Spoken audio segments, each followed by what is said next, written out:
Hello there, Zelda world, and today I'm gonna show you a super fun glitch, hack, whatever you want to call it, way of getting around Hyrule, basically flying. And so let's get on with it. If you're gonna do this, so you're gonna want to go to Goron City, right? And make sure you take your pins off the map, because you're gonna need to put a pin down so have more or less a sense of direction. It helps a lot. So go to the shrine right there, the one right next to Goron City.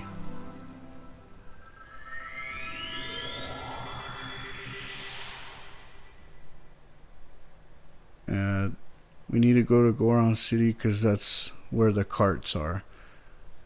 There are two carts at the castle, but those are kind of annoying to do. So this one, just put on your flame breaker armor or drink a fire elixir so you're not all burning up the whole time.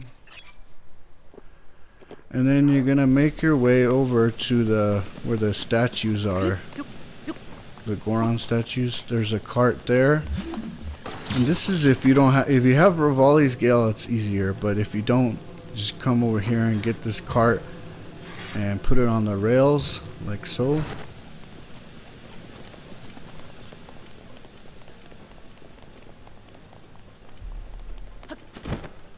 And then get on your cart and use your stasis, of course.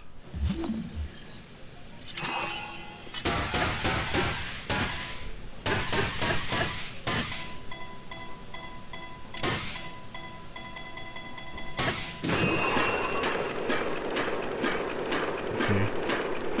Now there's two carts here, but I wouldn't suggest doing the flying mine carts with those two right there in that spot.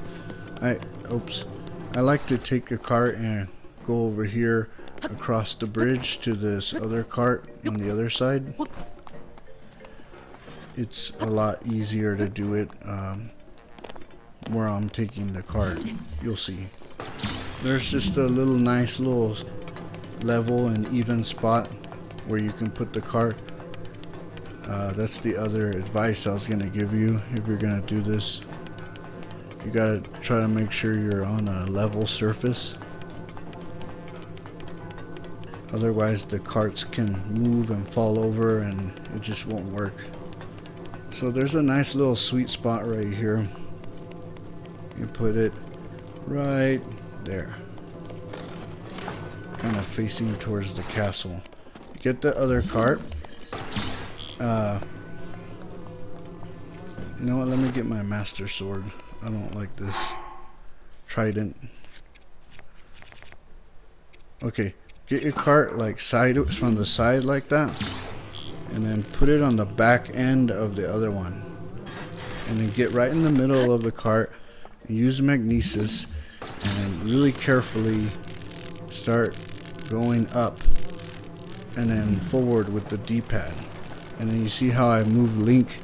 The cart wanted to kind of fall back, so I had to move him up just a little bit to get him back in the middle, and then that balances the weight out.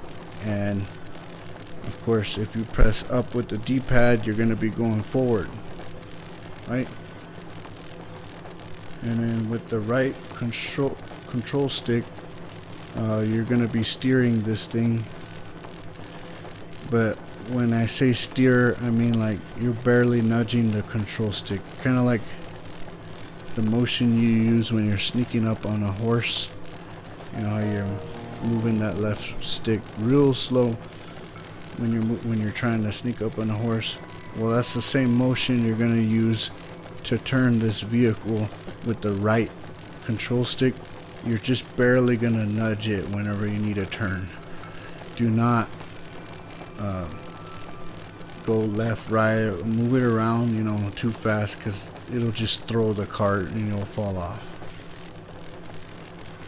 once you get going, and you know you still have the D-pad up, press down, and you're just gonna go wherever direction you want to go, and it's really fun.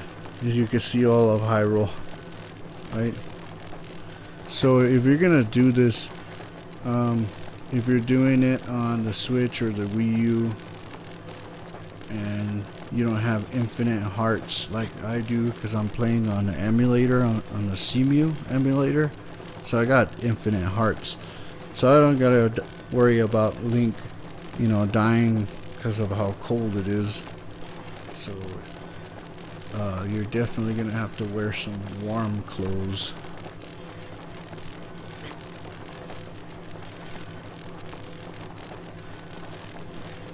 And then yeah, you just keep going and going.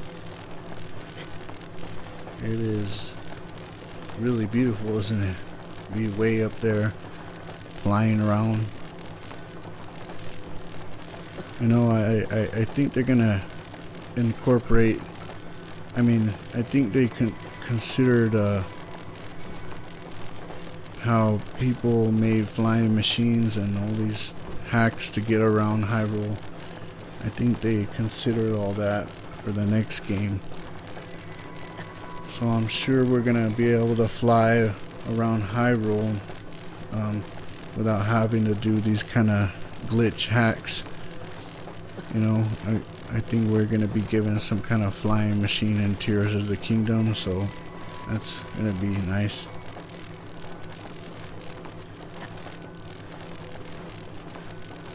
Look at that, you see the Great Plateau and that Colosseum place. This is just so funny. We're flying around. Link is flying around Hyrule. Link, the airplane pilot. My cart pilot.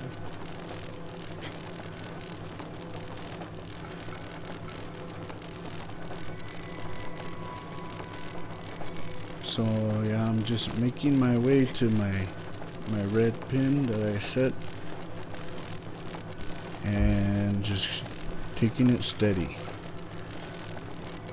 Now, you see how it's wobbling? That gets kind of scary, because sometimes it can start wobbling and it just won't stop, and you'll fall and you'll just have to do it all over again. But I hope it just stays. I'm making good ground. I'm almost to where I want to be. Now the other thing would be, you don't really want to hit things, so try to avoid hitting things like the mountains. I think cutscenes might trigger a reset, like you'll probably reset you back to where you were. I don't know. I'm kind of new to this, so I haven't had a cutscene like interrupt me. You see, I see the Vanuburis, so I'm gonna kind of turn away from it, because I think if I go right over it and get the cutscene, who knows if it might just reset me all the way back to Death Mountain. So that's just one thing to note. Try to avoid, just when I was gonna say try to avoid cutscenes. Come on, Zelda. Really? A blood moon now? Well, I'm almost to where I need to be. I don't know, I might jump off. I think I'm, you know what, I'm gonna jump off, because then I don't know if it'll reset me back to Death Mountain. Link. What, Zelda? Link. Be on your guard. Yes, I know. It rises to its peak under the hour of the blood moon. Skip. By its glow, the aimless spirits. Thank you, Zelda, for ruining my flying carts. There they go. I'm pretty much close enough, so I'm just gonna fly the rest of the way. That's a nice thing about Cemu too, is that you got the infinite stamina. I don't know about you, but I think the Zeldas should have been this way. I don't like the breaking weapons. I don't like the stamina wheel. But oh well. I can avoid those things for playing on Cemu, but pretty soon the new game's coming out and I'm not gonna have my old Cemu hacks anymore. And I made it all the way from Death Mountain to Gerudo Town. You can let me in, right? I've been a long. Oh. Oh, you don't care how long my journey was, huh? Oh, man. Okay.